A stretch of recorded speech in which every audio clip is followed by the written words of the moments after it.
आज हम लोग बात करेंगे न्यूक्लियस के बारे में। जो सेल है, सेल के अंदर का जो मेन पार्ट है उसको हम कहेंगे न्यूक्लियस। ठीक है, सेल के अंदर जो मेन पार्ट है उसको हम कहेंगे न्यूक्लियस। न्यूक्लियस के बारे में डिस्कस करेंगे। तो न्यूक्लियस रेड ब्लड सेल में नहीं पाया जाता। ठीक है, अब न्यूक्लियस का भी लेयर है, ताकि साइटोप्लाज्म और न्यूक्लियस को सेपरेट करने के लिए, देखिए यहाँ पे एक लेयर है।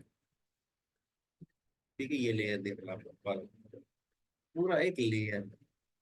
ठीक है, ये भी, इसको हम कहेंगे न्यूक्लियर मेम्ब्रेन। इसको हम क्या कहेंगे? Nuclear membrane. जैसा कि सेल के लेयर को सेल मेम्ब्रेन बोलेंगे, न्यूक्लियर न्यूक्लियस के मेम्ब्रेन को न्यूक्लियर मेम्ब्रेन बोलेंगे। ठीक है, अब न्यूक्लियस के अंदर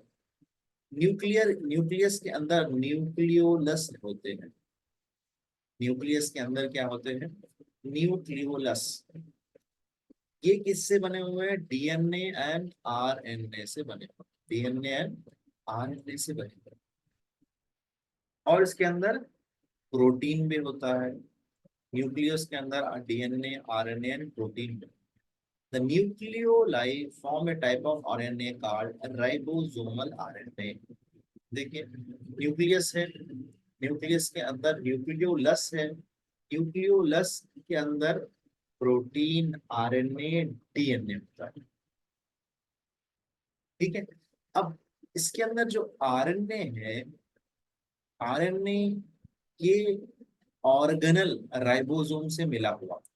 आरएनए जो है राइबोसोम से मिला हुआ। अब ये नाम है, नाम याद रखेंगे तो समझ में आएगा इजीली हमें। आरएनए जो है वो राइबोसोम से मिला हुआ। अब न्यूक्लियस है, न्यूक्लियस के अंदर न्यूक्लियोलस है, न्यूक्लियोलस के अंदर आरएनए, डीएनए और प्रोटीन। ठीक है, अब जो न्यूक्लियस के अंदर है उसको राइबोसोमल आरएनए कहेंगे। क्या कहेंगे? Ribosomal RNA. अब इसका ताल्लुक बाहर जो ऑर्गेनल है जिसका नाम राइबोसोम है उससे इसका कनेक्शन है।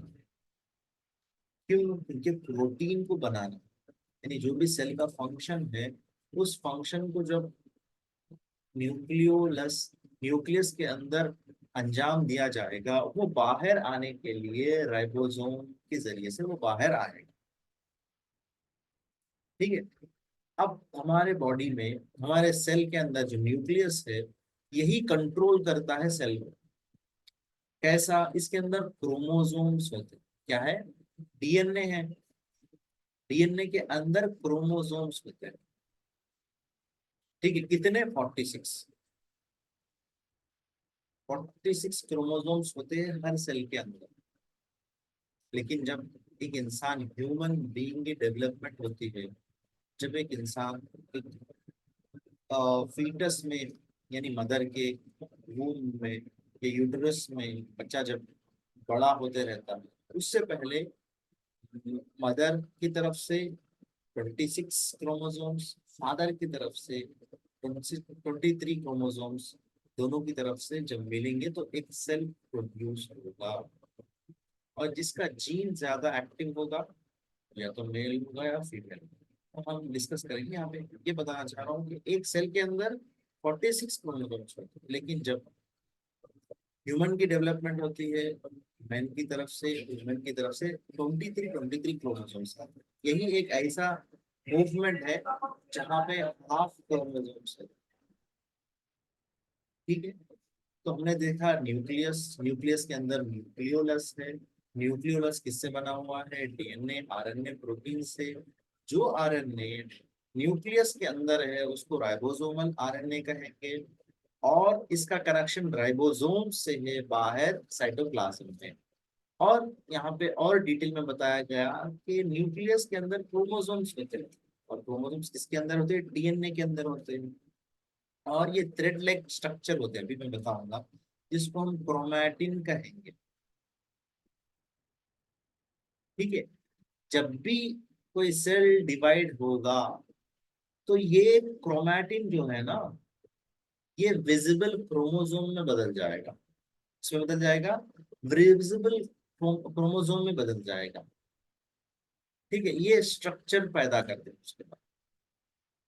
ठीक है, तो ये चीज याद रखना है हमें। और डीएनए के अंदर ही जीन फॉर्मेशन होगा, यानी अब इस सेल को क्या प्रोड्यूस करना है ये जीन बताएगा। अंदर एक जीन साहब है, वो जीन साहब बताएंगे कि ये सेल को क्या करना है।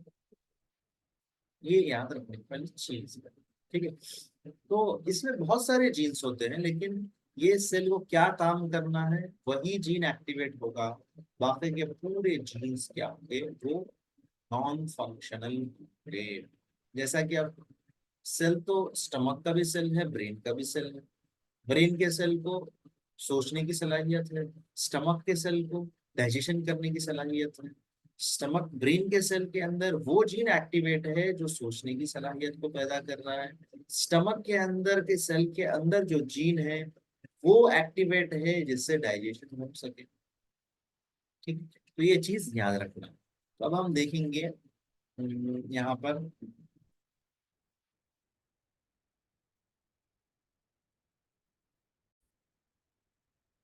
सो ये देखिए आप लोग सेल का स्ट्रक्चर इतना बहुत ही अच्छे तरीके से यहाँ बताया गया। ठीक है, तो ये सेल है, सेल मेम्ब्रेन है। देखिए, ठीक है, ये न्यूक्लियस है। देखिए, इससे लगे हुए ये है एंडोप्लाज्मिक रेटिकुलम। ठीक है, सेल साइटोप्लाज्म है, ये पानी है। सेल का पानी है, वाटर है। इसके अंदर राइबोस, ये साइटोप्लाज्म, ये ऑर्गेनल्स है। देखिए, माइटोकॉन्ड्रियम, लाइसोसोम, सबको मिला के एक नाम दे दिया गया ऑर्गेनल। इसके अंदर जो जो भी जैसे रहेंगे उसका उसका अलग अलग नाम है।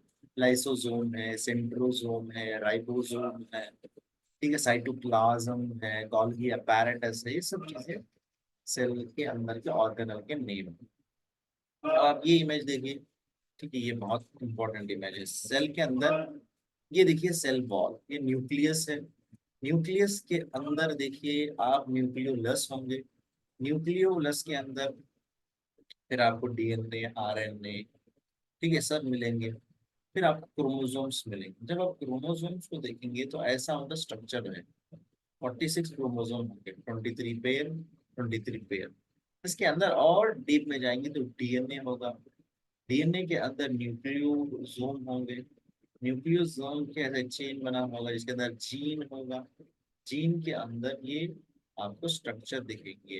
ये चार टाइप के न्यूक्लियोटाइड मिलेंगे। क्या है? Guanine, cytosine, adenine and thymine.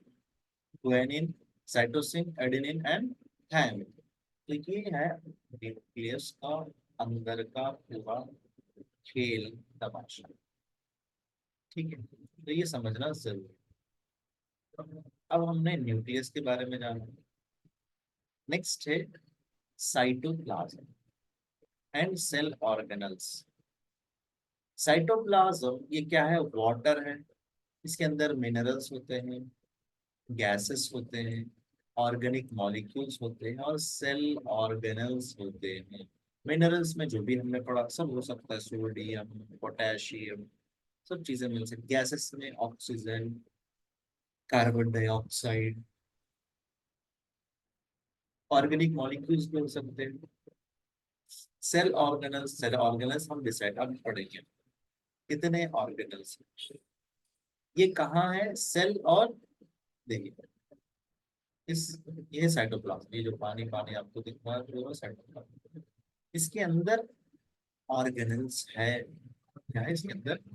Organelles आपको देखने को मिलेंगे। तो यहीं पर केमिकल रिएक्शंस होंगे। सेल के अंदर जो भी आएगा पहले साइटोप्लाज्म से मिलेगा। साइटोप्लाज्म के बाद ऑर्गेनल, फिर ऑर्गेनल के बाद न्यूक्लियस। ठीक है, अगर सेल का डीएनए अगर खराब हो जाए, क्या हो जाए? अगर ये न्यूक्लियस अगर खराब हो जाए तो सेल डैमेज होगा।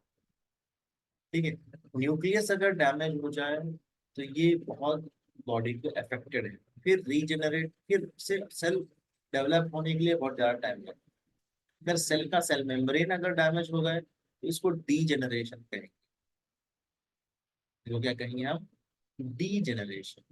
इसको न्यूक्लियस अगर डेथ हो जाए तो सेल डेथ हो गया, सेल डेथ हो गया तो टिश्यू डेथ हो गया। ठीक है, तो ये सब चीजें देखने को मिलती है। तो साइटोप्लाज्म, अब कितने ऑर्गेनल्स हैं हम यहाँ पे देखेंगे। यहाँ पे है एंडोप्लाज्मिक रेटिकुलम, यहाँ पे है राइबोसोम, यहाँ पे है proteasomes, Golgi apparatus, mitochondria, lysosome, centriole, cilia, flagellum, microvilli. तो ये सब चीजें अलग अलग जगह होते हैं। कुछ आपको एक ही सेल में नजर आएंगे, कुछ दो तीन चीजें खास सेल में। तो हम एक एक के बारे में डिस्कस करेंगे।